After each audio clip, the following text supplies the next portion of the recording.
When we watch television, we listen to music, we listen to radio on the news or on TV, we watch a movie. Every one of those is bombarding us with messages, and underlying what they're communicating is a worldview.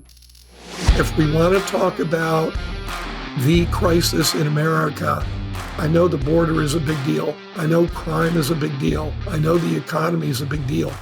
But we've got all of those issues and challenges because of the loss of biblical worldview in America.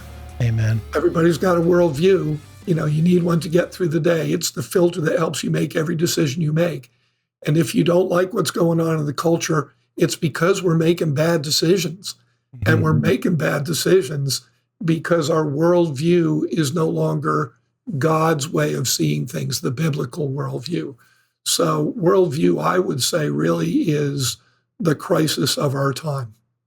Yeah, what I found, I think, most terrifying wasn't just that people in America have no biblical worldview, but you actually find that many people in the church don't have a biblical worldview. And even worse, it seems that not only do we not have a biblical worldview, but we're taking distinctly anti-Christian worldviews and rolling them into this idea of Christianity. And you find that the dominant worldview now is something called syncretism. Would you explain syncretism to us? Yeah, syncretism is very complex, but it's easy to understand. All it is people being exposed to many different worldviews every day.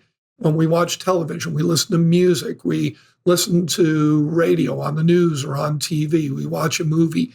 Every one of those is bombarding us with messages, and underlying what they're communicating is a worldview. So we're bombarded with different worldview messages, competing worldview messages every day. Syncretism is simply where we're exposed to all of that, and we pick and choose the different elements that we like, the ones that feel most comfortable, make us feel most secure, seem most popular, maybe feel most comforting to us, seem most intellectually reasonable. Whatever the reason is, and there are all kinds of reasons, we pick and choose all these different things and we bolt them together into a customized worldview that doesn't represent any defined worldview, such as postmodernism or Marxism or biblical theism, which is the biblical worldview, or Eastern mysticism. There are dozens of well-defined worldviews. And what Americans tend to do is say, I'm not picking any one of those lock, stock, and barrel. I'm going to develop my own that represents who I am, how I think, how I feel, how I see myself, how I want to live.